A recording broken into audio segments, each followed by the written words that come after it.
Vegetables is one of these things that you just gotta make them your friend, and because they should really be the biggest part of the plate, along with, of course, whole grains, pulses, and seeds and nuts. I basically just buy a big bunch of vegetables without having any plan, and then what I do is I get them all washed and prepped so that I've set myself up for a week.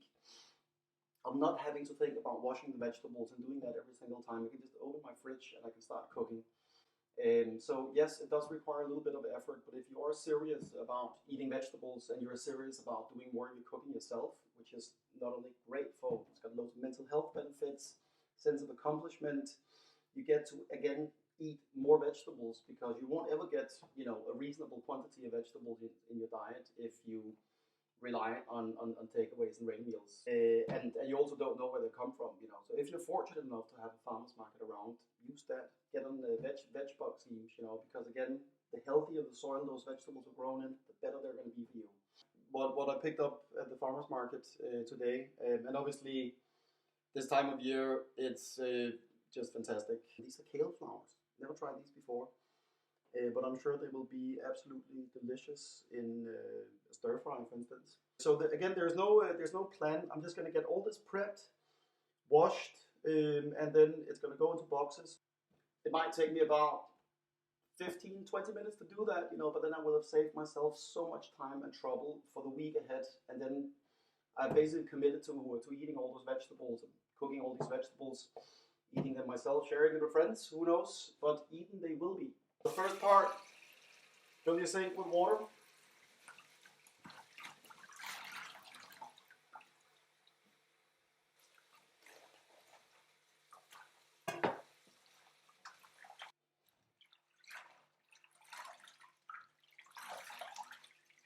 Just got some tea towels laid out that I'm putting it all onto.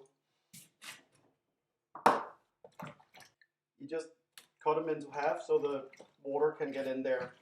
And then when I'm washing vegetables here, in order to get all the soil, and if you were not using organic vegetables, pesticide residue is not enough to rinse things. You have to actually give them a bath. I'm going to use a bowl with a strainer in it as well for some of these things here. I'll cut face down so the water can drain out. These carrot tops here, they are so incredibly fresh that you can eat them. You can make pesto out of it. You put it in stir fries. Still some soil in my teeth now, so we'll give those a little bit longer. What happens? Basically, you give them a bath here, and then the dirt will, dissolve, and then sink, not dissolve, but it will sink to the bottom eventually. So if there's more soil in something, just leave them in there for a bit longer and let physics do the work.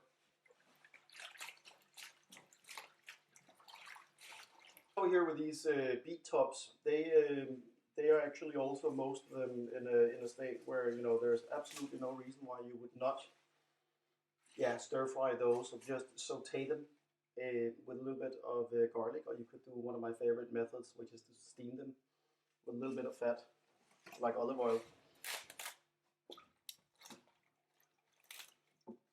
And then come the party trick of all party tricks. If you are serious about becoming a more efficient and dedicated vegetable home cook, I am talking, of course, about plastic boxes. These cost like £1.50 each, I think. I've been using them for years. Basically, I'm just going to put, my vegetables in here, and then they are, ready to just cut up and go. You could, of course, you could take the tip off these as well, but I don't need to do anything more to them. They are ready to be used. And a really great trick to keep things for longer, fresh for longer, is put a little cloth or something at the base. That basically absorbs a little bit of the moisture. If it's already been too dry, you can actually wet it a little bit, and then it just keeps a good environment for your leafy greens. Works really well with herbs too.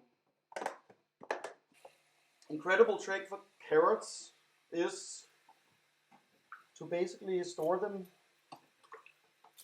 in water. This, by the way, is incredibly therapeutic to do, to get up close with your food and sort of connect with it, say thank you before it becomes part of you. Eat chops in there, lettuces, leaves. This kale here, the sooner it's eaten, the better, really. And then things like cauliflower, carrots, and hard vegetables, fennel, courgette. That can wait until later in the week because it has a much longer, shall we say, shelf life.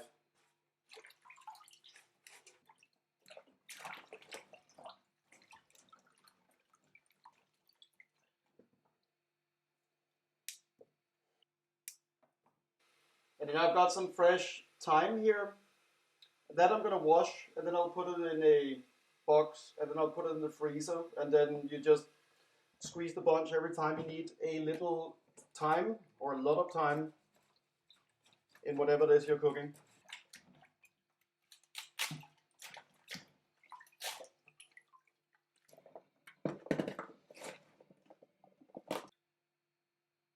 Right, so as you can see now, it's all been boxed up and it's ready to go into the fridge. And now I know some of you are already going to be thinking, but Jens, I don't have this kind of space in my fridge. And of course that is an issue, particularly if you're living with other people. For me personally, my flatmate and I, we've actually discussed that when you have the opportunity, when you're living together, to actually also eat together, then not doing so is just a great shame. So one solution could be to coordinate with one's flatmates and make it a priority to actually share meals more often, and maybe buy some produce together so that you have like communal produce for that. And alternatively, of course, it is you just got to do your shopping a little bit more often. I mean, also onions and things like that you can obviously store outside the fridge. But I think generally this principle of getting it all prepped when you buy it, so that you're ready and you've set yourself up, you make commitment. I'm going to eat all these vegetables, in a number of different ways during the week, and I'll probably put some photos on Instagram or something so people can see what that looks like. And of course, we're going to be using pulses and whole grains along with that. Seeds and nuts, the four main things you got to think about if you want to eat a balanced diet and contribute to making the world a better and happier place. So I hope this was useful, and stay tuned because there's going to be many more ideas and principles to come to help make you a more confident and happy home cook.